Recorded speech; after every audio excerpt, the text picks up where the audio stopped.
Matapos ang Hatol ng Bayan 2025, iginiit ni Pangulong Ferdinand R. Marcos Jr. na isantabi na muna ang politika at pagtuunan na ng pansin ang paglilingkod sa bayan. Ang detalye sa report ni Melales Moras. Binigyang diin ni Pangulong Ferdinand R. Marcos Jr. na isantabi na ang politika at pagtuunan na ng pansin ang pagtatrabaho at pagpapaunlad ng bansa matapos ang Hatol ng Bayan 2025. Sinabi ito ng Pangulo sa kanyang pakikilahok sa Alyansa Thanksgiving Party sa Mandaluyong City nitong Sabado. We all wish we had better results, but we live to fight another day. Now it's time, I think, to put all the politics aside.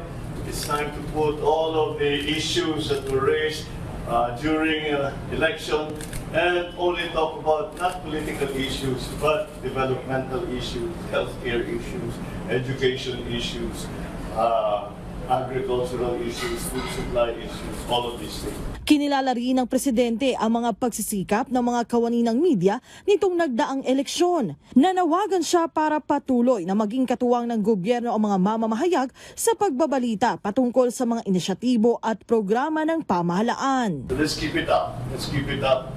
Let's let people know what we're doing. Let's let people know that we are going to continue to work hard now. Sana naman, ako lagi kong binibilang ang araw na natitira sa term ko at kailangan matapos natin yung mga nasimulan natin. Maging si re-elected Senator Lito Lapid nakilahok din sa Alyansa Thanksgiving Party matapos nang maiproklama. Maraming salamat po sa inyong tulong.